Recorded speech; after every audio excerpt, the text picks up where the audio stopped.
hunger is, a daily thing, right? Not just around one tragedy or one disaster. How do you keep it sustainable so that, every hungry mouth gets food when they need it? And we've seen over the last few years a really increase in demand from our community. And we're distributing more food than ever. They should be making enough money in the 2 or 3 jobs to feed themselves, one job to feed themselves. And yet we have 515,000 people who are food insecure. It's about 1 in every 7 people, 1 in every 6 kids. Those people that were working are left without jobs. They're left without produce to pick.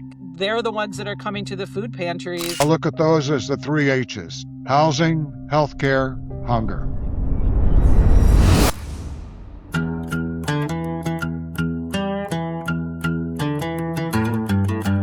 Conversation with Carl. Ooh, conversation with Carl. Hand in hand, we'll make it right. Together we can beat the hunger in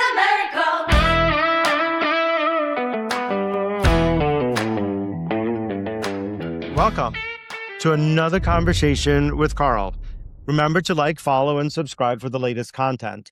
Today, I'm very excited because I'm joined by Grace Wong, who used to be my colleague years ago at Core TV, and we would tag team across America doing trials. So today we're talking about hunger in America. It's an issue that affects millions of people every day, often in ways that go unseen.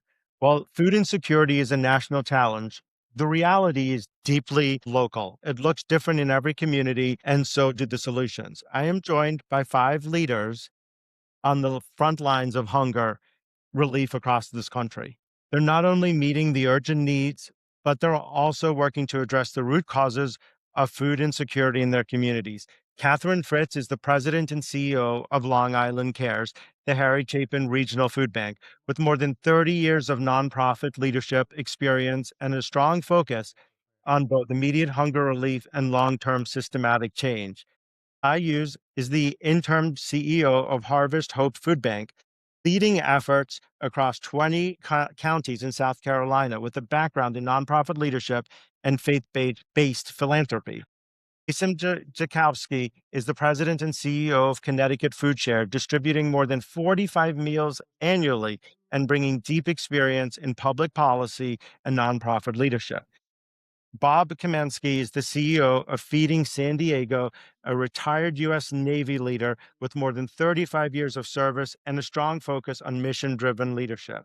And Monica White is the president and CEO of Foodshares in Ventura County, overseeing the distribution of more than 20 million pounds of food annually through a wide network of community partners. Welcome, everyone, to the conversation. Yes, and just that was Jason Jakubowski, and it was 45 million meals annually. Jason, not That's 45. it, 45 million, and we'll probably end up doing 46 this year. Okay. Yeah, that's great. Sorry about that. I'd just like to start with, what does hunger look like? Go around and let's start with, what does hunger look like in your community right now, and what's changed in the last few years? And do you want to start with Katherine? Sure.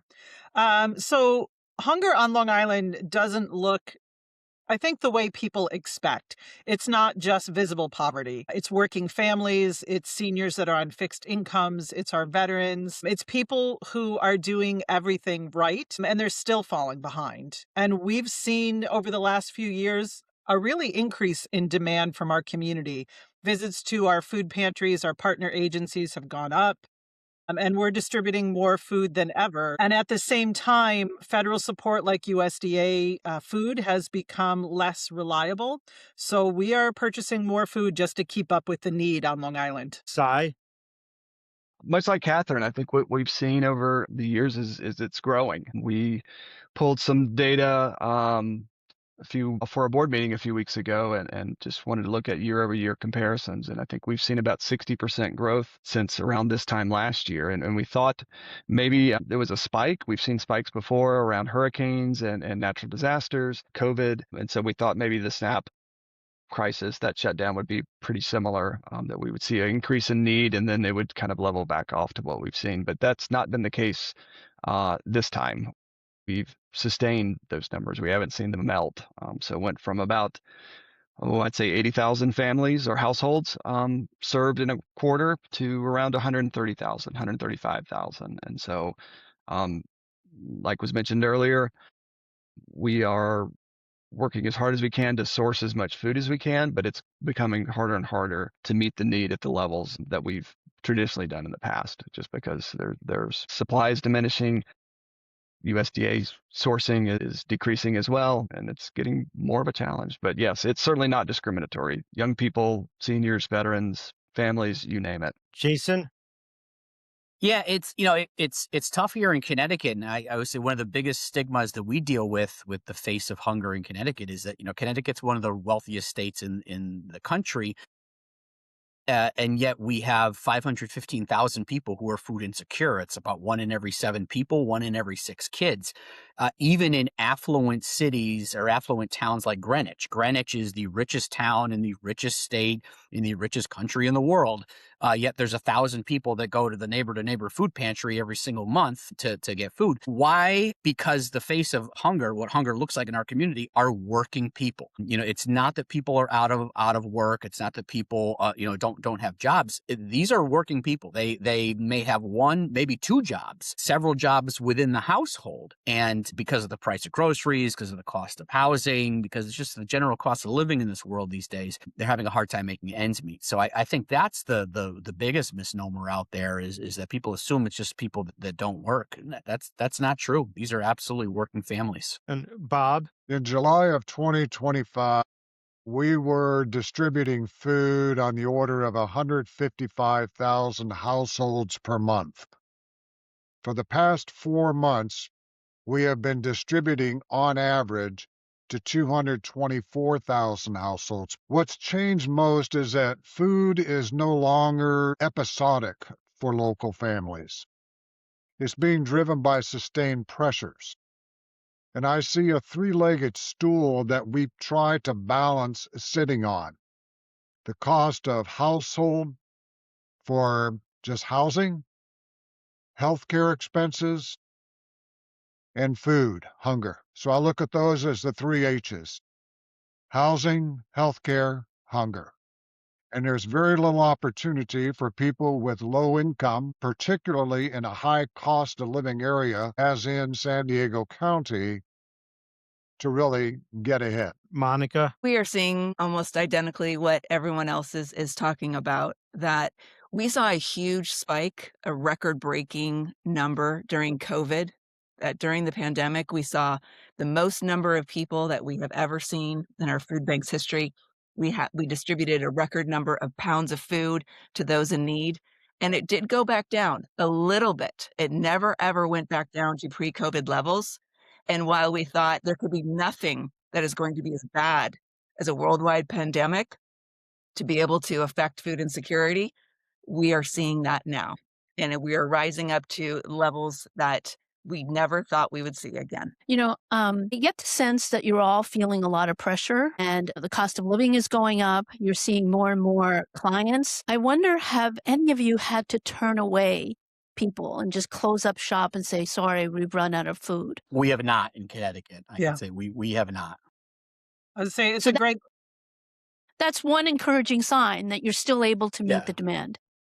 Because you paint a very grim picture. I think we can meet the demand, and we can, it's one of the conversations I get into regularly with our agencies, our partner food pantries that we're distributing the food to is, well, this isn't as much as it was last week or last month, and trying to explain that, well, we're having more food pantries reach out to us for support. We onboarded in the last quarter another 25 pantries into our agency partner program.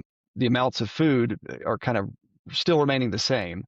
And so, you can only divide that so much before we have to start making some decisions. Thankfully, we're not there yet. But on the same side, we still have waiting lists for our senior program. We have a waiting list for our school backpack program, and we are seeing those grow. And we certainly want to fund and support as much as we can. But if we don't have the funding for some of the programs, we are having to tell people no. And that's hard. I can give 2 examples, and one of them is consistent with what Sai is saying. We have a school pantry program. And currently we have 76 schools that we distribute to that are Title I schools, and twice a month to the families that come through to pick their children up from school. We have over 65 more schools that are on the waiting list. We have the wherewithal to be able to do it, other than the fact we have to get the sourcing in place and make the school pantry viable. But it's just you need funding to do that, and that is going to come from private sources. We are 96% privately funded at Feeding San Diego. No federal programs and very little state revenue is provided to us in order to execute this work. Last week, we did a food distribution at Navy Hospital Balboa, which is a huge installation here in San Diego. This was at the request of the commanding officer to help with some of their lower paid civil servants, whom we discovered in numbers at the hospital during the October-November shutdown. 200 civil servants work there, in addition to uniform personnel. So they asked us to do a monthly distribution. So they initially targeted it for 200 to 300 families. We ran out of food in 25 minutes. So now Wow. we are having to go back and double what we were intending to do because the demand is so strong. And these are, just like described before, people who are working, they are making their good effort. They just can't afford the cost of living here. So we're the richest country in the world. You guys represent America. You guys are from both coasts. And it seems like we're all going through this problem together. Why are we doing enough to address the problem? And why are we in this situation Definitely not. You mean as a country, as a as a society? I country? think we would probably all agree that that's actually what we would consider in food banking a softball question. Absolutely not. I mean, because if we were as a country, we would all be out of business. I mean, we are definitely not doing enough. People ask me all the time, like, what's the magic bullet? You know, what would solve hunger? You know, there's a couple of different answers. I mean, one answer, the flippant answer is, triple the amount of SNAP benefits people get and quadruple the number of people eligible for it. And SNAP is the first line of defense against hunger in this country. For every meal we provide at a food bank, SNAP is able to provide 9 or 10. And I always say there's not enough food at all of our food banks combined to make up for what happens if SNAP goes away. And unfortunately, we saw that happen just a couple of months ago. You can't food bank your way out of that issue. So instead of investing more in SNAP, I mean, the federal government is actually pulling away from SNAP. There's less people on SNAP now than there were a couple of months ago. So the federal government absolutely 100% could be doing more to solve this problem. No question. One of the things that I've seen is that, when there's a hurricane or some disaster, the whole community pulls together and there's a lot of donations and celebrities get involved, but hunger is, a daily thing, right? Not just around one tragedy or one disaster. How do you keep it sustainable so that, every hungry mouth gets food when they need it? Not just, when you have these disasters or tragedies happen. It's the hard part. That's the beauty of being a food banker and being able to manage the sources of food and funds that are coming in, and the timing of it is that we can't ring the alarm bell every single day, even though that we could, because the need is there. And we have seen, yes, during disasters, people step up. They want to be able to support their local food bank. They want to make sure that their neighbors are being fed. And during the government shutdown, we saw a new type of donor, which was rage giving, that people were so angry with what was happening with the government and the changes that were being implemented through HR1 that they said, no, not my neighbors, not my town. And they gave to their local food bank. But that only lasts so long. You get past the year-end giving and you get into February and it starts to get really lean. And then you combine that on the decreased sources of food from government and state. And that's when we start saying, okay, what is our next plan? Yeah, the food banks have to be not only a safety net for people who are in crisis, but we have to be a systems changer. Jason talked about advocating for, more federal support and how that really impacted our communities. So, those are things that we have to do in food banking. We do have to be that safety net when there's an emergency. But what we're dealing with now is, I think Cy and Bob both commented on this, it's long-term hunger. It's not just there's a hurricane, just something happened in the community. Long-term balance that we have to, look at what we're seeing and how do we solve the root cause of hunger. For Long Island Cares, we are also leaning into advocacy and building relationships with partners that can serve the people we serve in a different way. So we're talking about housing. We're talking about getting better jobs, getting skills to help them maybe get out of the cycle that keeps them visiting our food pantries. So it's not just, we can't just do one thing. We can't just respond to one thing. We kind of have to look at the whole picture and what in the system is broken and how do we move forward and fix that. You'll read about people who have 2-3 jobs. And then when people have 2 or 3 jobs, how are we expect they should be making enough money in the 2 or 3 jobs to feed themselves, one job to feed themselves. Well, then part of the root cause of hunger we don't talk about is time. You have a family that are working 2 and 3 jobs and they're juggling that, and then they're juggling childcare. They're juggling all of the things that cause them to not be able to even access their local food pantry. So there are certainly food pantries or food banks across the country that are looking at how do we solve the problem of time? How do we give people access when they need it to food at food pantries? That's probably the one thing we don't talk about. Yes, if you're working a 12 and 14-hour day, when do you have time to go to the supermarket?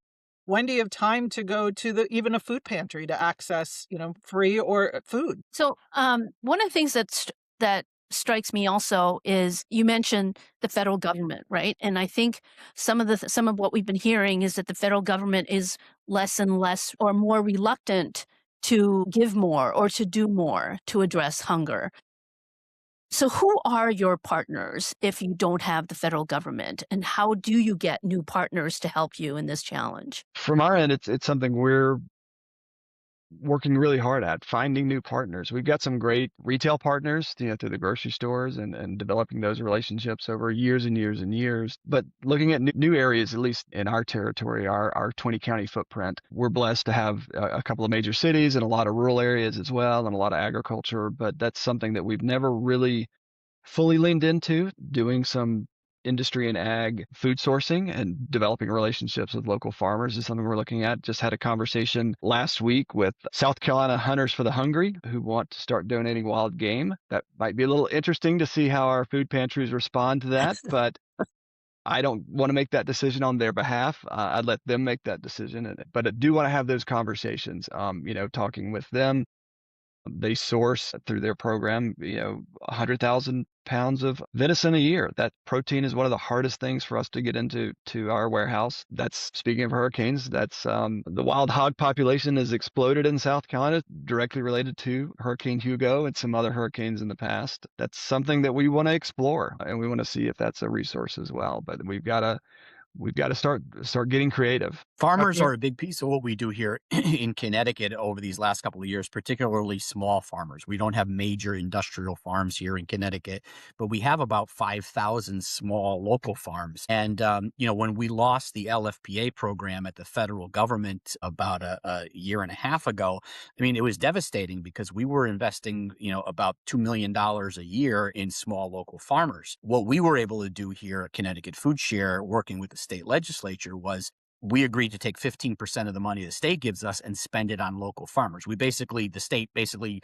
recreated its own mini LFPA program as a way for us to invest in those small local farmers. It's great for the farmers. It's also great for the people we serve because they're able to have access to fresh, locally grown produce. But that's something that was not even on our radar 5 years ago. And now, it's a partnership that, is the key to what we're trying to do. I'd agree with you, Jason. I'd like to bring up 3 items that speak to some of the innovation and the way we're doing things here in San Diego County. One is to piggyback on the local food purchasing agreement program. LFPA that Jason brought up. Private philanthropy has stepped up. Some of the major foundations in San Diego County have essentially replaced the LFPA funding directly to the food banks here so that we can be purchasing to the tune of $1.5 million worth of funding that was delivered to two different food banks, 1.5 million each, just to sustain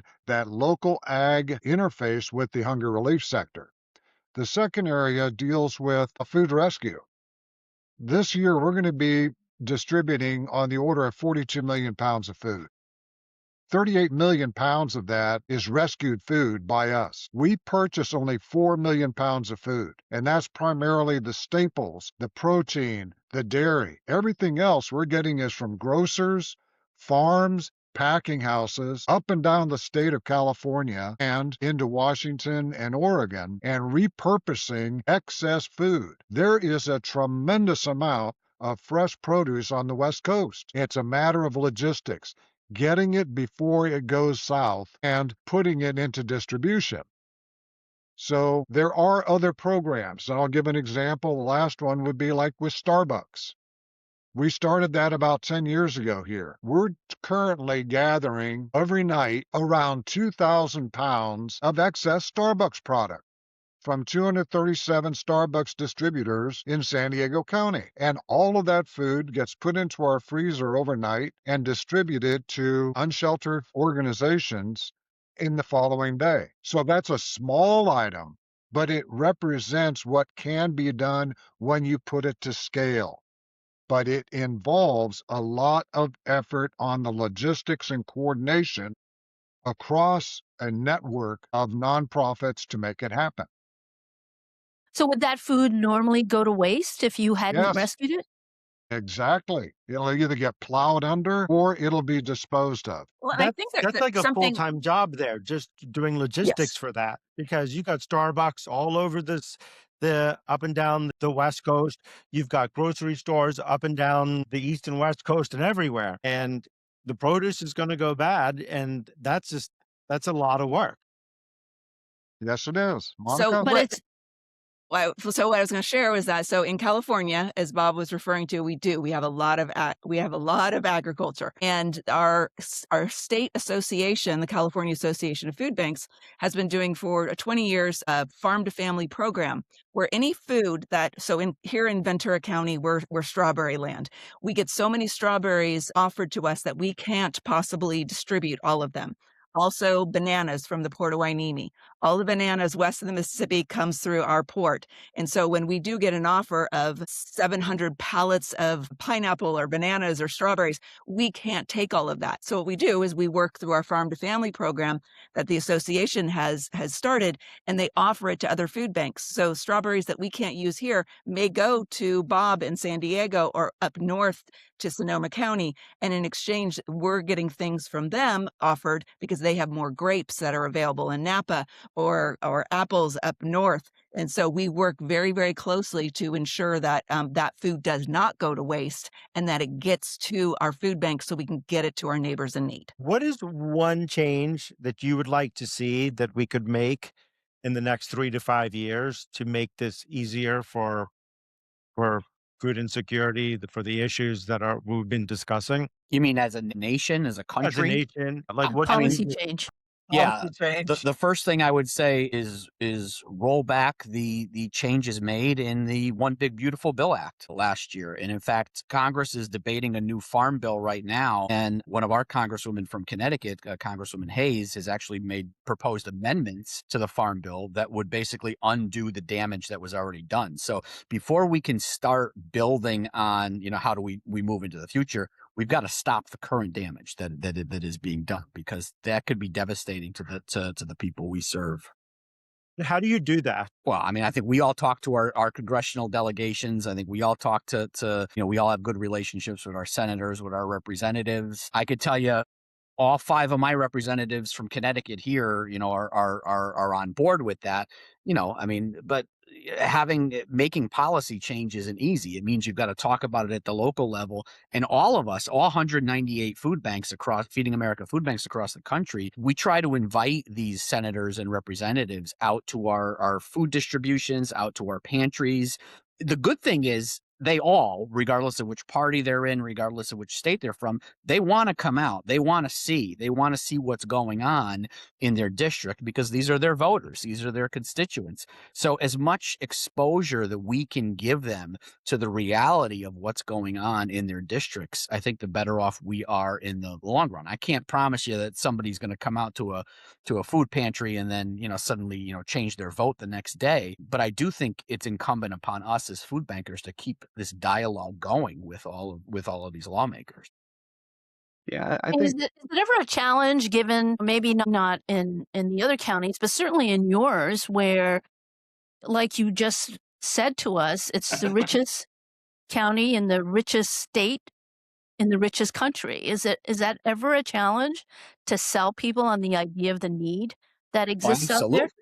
Yeah, oh no, that's probably our biggest. I mean, that's our biggest in Connecticut. That's it. I imagine some of my colleagues around the table here have similar experiences. One of the biggest issues I've got is that people will sit there and say, there's no need in Connecticut. There's no need in Connecticut. There's no need in Connecticut. Like many of these different areas that my colleagues represent, there's a tremendous amount of wealth in Connecticut. There's also a tremendous amount of poverty, sometimes in the same zip codes.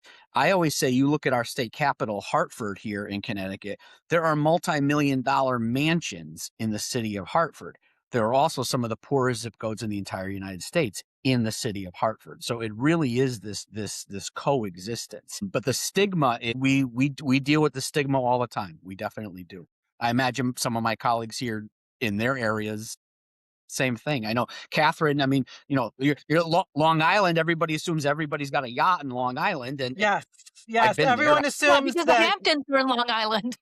So everyone assumes that we all live on the water, we all have beachfront access, and we have the Hamptons, so how could it be any different? But the reality is, the people that work in the Hamptons, that live there year round, are the people that are suffering from food insecurity.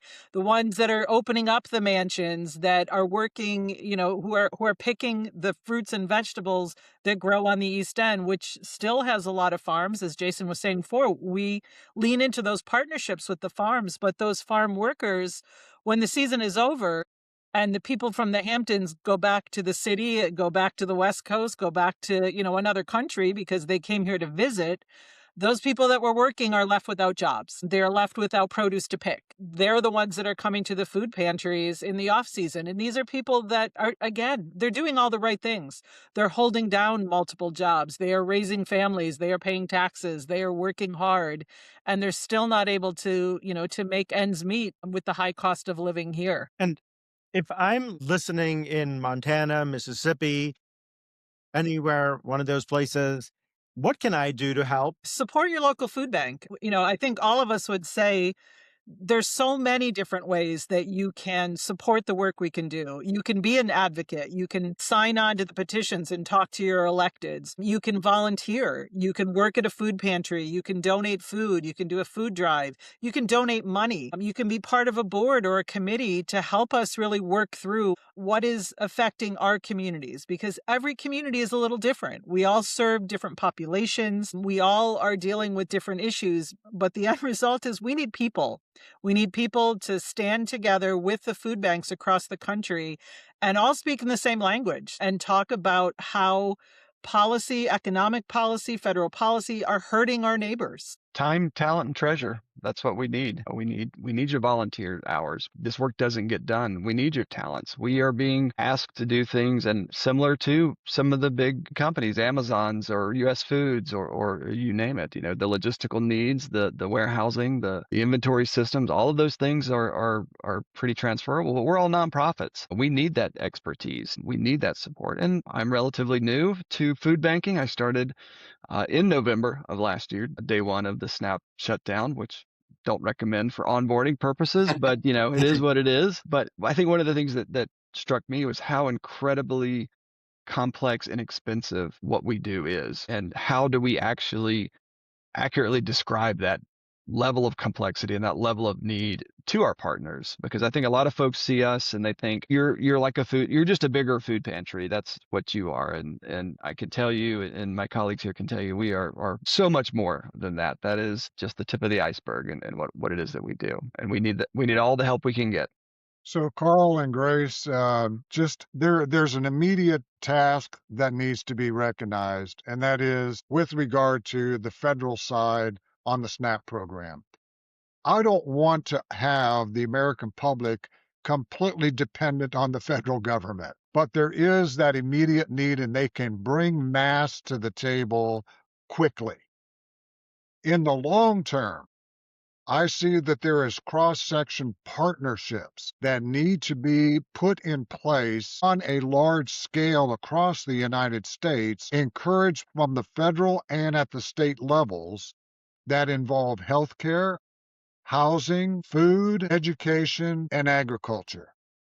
So this becomes a multi-pronged solution for a long term, so that we're addressing it as a collaborative, cross-disciplined approach rather than what we are currently doing, which is triage. So It sounds like a huge challenge. That sounds Yeah. like a summit. You need a summit with all these stakeholders coming together in more than this. but I would even ask, like, there's a stigma to people who are food insecure. How do we get past that stigma? And what do we need to do to get past it? Spend a day at our volunteering at our emergency food pantry, or come to our kitchen. That'll melt away really quickly, I think. You will see people from all walks of life, veterans, seniors, young children, young families with children, you name it. One of the things that struck me was, being relatively new to this work, is I see it as an act of bravery. We're a culture that, you should be, able to stand on your own 2 feet and pull yourself up by your bootstraps. And that's kind of that message gets hammered home. And to be able to say, no, I need the help, and to be able to walk up to a food bank or a food pantry and ask for support. It should be encouraged. If folks need the help, they should come to us, and they shouldn't have to feel ostracized or stigmatized, or whatever the case may be, because it's pretty brave to extend a hand needing help. And I think part of that, Carl, is education. I think that's something that all the food banks do, is we talk about who we see. We're not releasing names, we're not releasing data, but we're talking about the kind of people that are coming to food pantries. This conversation is part of that, is letting people understand that it is not people just experience, who are in poverty. These, again, are people that are working multiple jobs. They are working families. They are people, as I said from the beginning, they're doing all the right things. They're doing all the things right.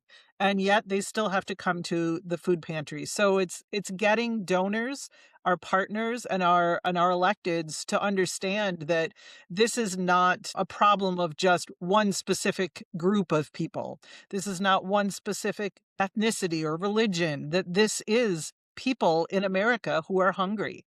And how do we make sure that they have access to food? Access to food shouldn't be something that is this hard. Food should be a right. We should all be able to access food wherever we are. And I think that's the message that food banks are understanding they need to give to our legislators, to give to our donors and our partners, to understand that we need to make this easier. We need to make access to healthy, nutritious food easier, not harder. How Let me do we give you an make it harder? example, Do we Carl, make of it harder? something that I had to overcome here in Southern California. It's a large military town, as you would expect with both Navy and Marine Corps. I was not allowed to bring Feeding San Diego food trucks onto Camp Pendleton because of stigma.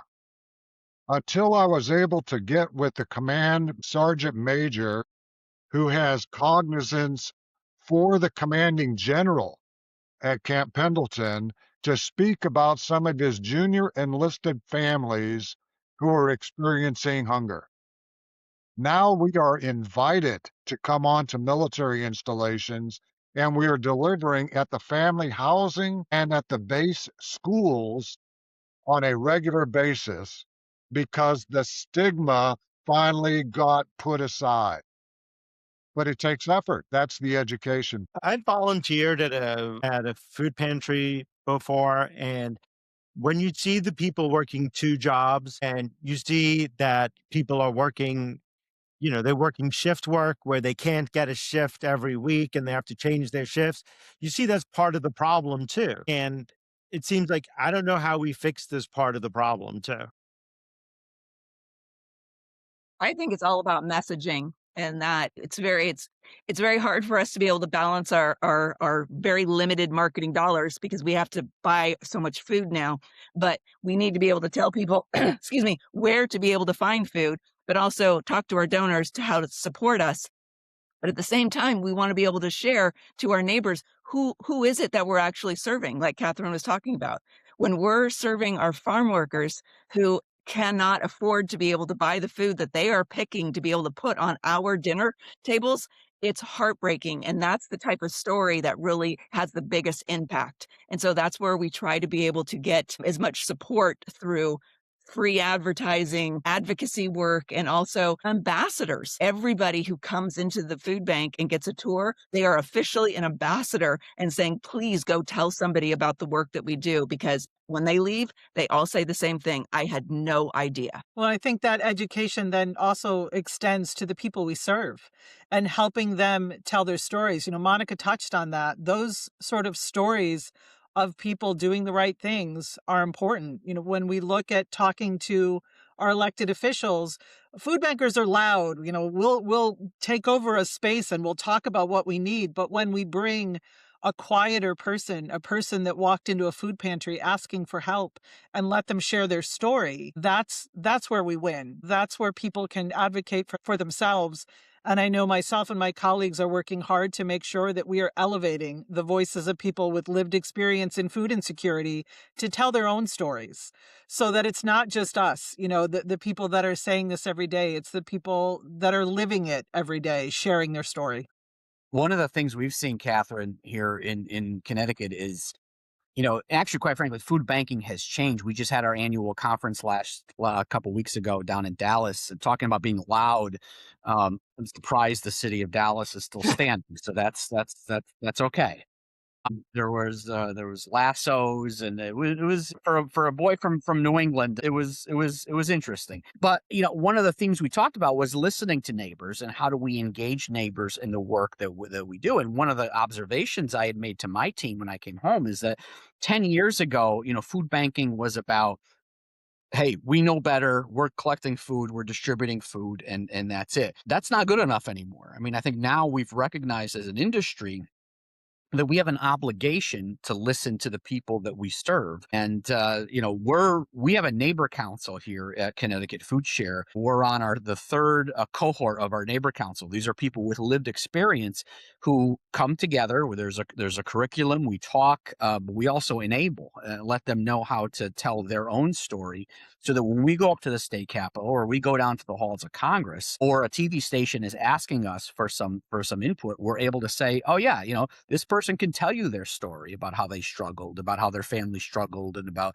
how they had a job, but still weren't able to make ends meet. I think empowering those neighbors is really, really, really important. If you guys could make one change to the system, what would it be? Like if there immediate change today? Policy, stronger alignment between food policy and economic policy. If we don't address the systems that are broken, we're never going to be able to fix this. We could, I hear these incredible numbers of how many pounds of food we put into the community. Long Island Cares is on target to do 20 million pounds of food. I could do 40 million pounds of food, and it wouldn't solve the problem of hunger.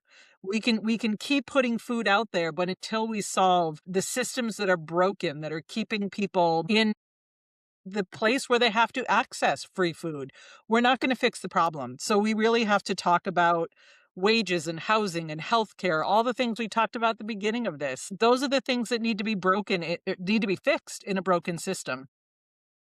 And I think I had a mentor years ago tell me, if you see a fish floating dead in a river, you ask what's wrong with the fish. If you see a school of fish dead, you ask what's wrong with the water. And we all, I think, for a lot of years have been asking what's wrong with the fish, but now our attention is turning to what's wrong with the water and how do we change that and find out those root causes and address those. Because when it gets to us, we're kind of the last stop on the line. We're not SNAP, we're not policy. We're addressing those immediate needs. Do the rest of you feel the same way? It's a policy issue as opposed to Yeah, I a mean, practical 100%. issue? Well, look, I mean, there's always practicalities. Obviously, donations are important. Volunteerism is important. But right now, if the question that Carl posed is what can people do today, call your member of Congress and tell them to vote for Congresswoman Hayes's amendment to the Farm Bill. That's a practical, like actionable, like item that people can do. Or call your senators and tell them don't vote for a farm bill unless it rolls back the drastic cuts to SNAP that have been made. I mean, that's something that is practical. But policy drives so much of this. It really, really does. I would agree. I think we've not, at least at our food bank, we've not done a good job of leveraging the weight of our community with our state, local, and federal representatives. We had an advocacy day a few weeks ago, which was awesome. We had all our sister food banks from the state of South Carolina show up, and we kind of ran all over the state house and talked to all of our legislatures. But I kept looking around going, well, where is everybody else? Where is our faith leaders? Where are our community leaders? Where are our pantry leaders? Where are our neighbors? Because again, education is key, and sitting in, we've got 3 warehouses in Greenville County here in Columbia, and then down in Florence in the Low Country PD region. And you talk to a legislature from a different part of the state who we may serve, who may be in our area, and they go, oh, well, you're not part of us. My constituents go to such and such a food pantry, and we do too. So we get forgotten about. I don't know that we've ever gotten any state dollars from the state of South Carolina, and that can change. That needs to change. And as we start, The point that and as we Grace start brought up to, earlier, Grace I'm brought up, sorry. this may require a summit, because I think With all all of the us, stakeholders, because you're describing a multidisciplinary approach to solving this problem, and it sounds like this is only a fraction of the that is people correct. that have a stake. Yeah, when you look at distill it down to its basics, it's economics. It's money. It's what people are able to afford. What is it that drives the cost for living across the United States? And you look at some of the major buckets: housing, healthcare, and then just the day-to-day cost of living, whether it's food, utilities, gas, and in some cases, education for schooling. All of that drives economics. So this has to be a multi-pronged approach in order to hit at the core element, economics. and as we start to wrap up, can we get final thoughts from everyone? We'll start with Cy. We can go with Sure. Catherine. I've got lots of thoughts. I appreciate it. I appreciate the time as well. From my perspective, and being new, and a lot of this is new to me. I think one of the interesting and exciting things that I'm discovering is, one, I've got a great network of colleagues all over the country that I can reach out to and lean on for support, first and foremost, but also the creativity that we all bring to the space. We're addressing the same issue, but we're approaching it in lots of different ways, and being able to connect and collaborate and partner in lots of different ways is really exciting to me. I like the proverb, you want to go far, or you want to go fast, go by yourself. You want to go far, go with a friend. And it's nice to be in a space where we are so reliant on community support, community partners, our sister food banks, different networks, state, regional, national networks for that support. And so it's one day at a time, but I feel like we're making progress. Catherine. I actually lost you for a minute because my internet went out. So if you could ask that question again, I'd appreciate it. Your final thoughts Final as we thoughts. wrap up. I think that there is hope for us when I look at this group of people, and think about going to Dallas last week with food bankers across the nation. We have a strong group of people that want to make change. So I think my final thoughts on this are, that is something to be hopeful for, that even in the face of adversity, in the face of what seems like insurmountable issues with policy, there are people that care in this community, and we need to work together to really make change. Bob? I relate back to my time as a flag officer because I served in our Navy as an admiral on the submarine force, and we had a very strategic mindset, and it drives mission focus, clarity of measurable objectives.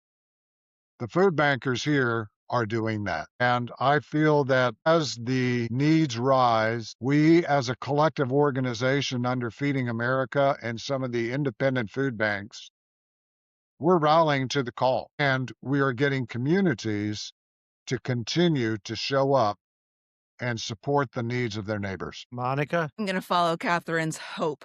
That what gives me hope is that we have a vision for how to address hunger in our community. We are building a brand new food bank. We've been in the same place for 40 years. We're building 85,000 square foot facility to be able to better serve our neighbors today and in the future.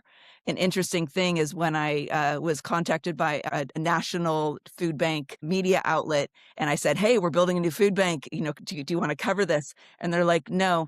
This is not news, Monica. Everyone is building a brand new food bank. Everyone is expanding. Everyone needs more facility space to be able to address the hunger of today." But so how I look at this is that, yes, we're fighting the battle today, but Bob, you will appreciate this. We are gearing up for a battle to be able to ensure that our neighbors are going to be fed whatever it takes. And Jason? Monica, we're expanding too. Shovel hits the ground next month. So I mean, no, I mean, look, we're all, I think it's true. I mean, we saw this during the SNAP crisis, is that you got to be able to find ways of expanding capacity.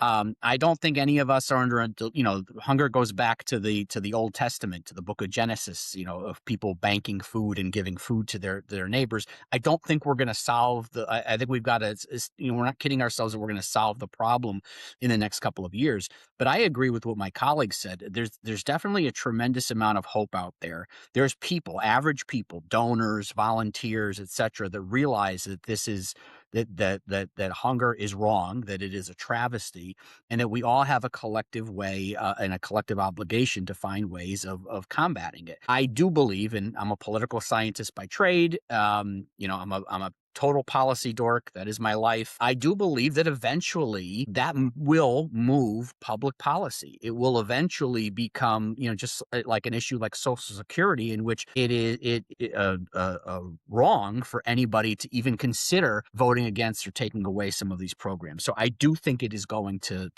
come around at some point in time. I think we still got a ways to go, but I'm encouraged by the Feeding America network. I'm encouraged by my colleagues. And I'm really encouraged by the people that I see on the ground every day here at our food bank doing the hard work. Thank you guys all so much for joining us today. Thank you for all the work you do every day and for sharing your perspectives. Katherine Fritz, President and CEO of Long Island Cares. Hughes, Interim Chief Executive Officer of Harvest Hope. Jason Jakubowski, Connecticut Foodshare's President and CEO. Bob Kamensky, CEO of Feeding San Diego, and Monica White, President and CEO of Foodshare. As we said before, and hunger is a complex issue, but conversations like this and the work happening in communities across the country are a reminder that solutions are possible when leadership, collaboration, and purpose come together. So I thank you guys. Thank Grace for joining me today. And until next time, everybody, be safe. Conversation with Carl. Conversation with Carl. Hand in hand, we'll make it right. Together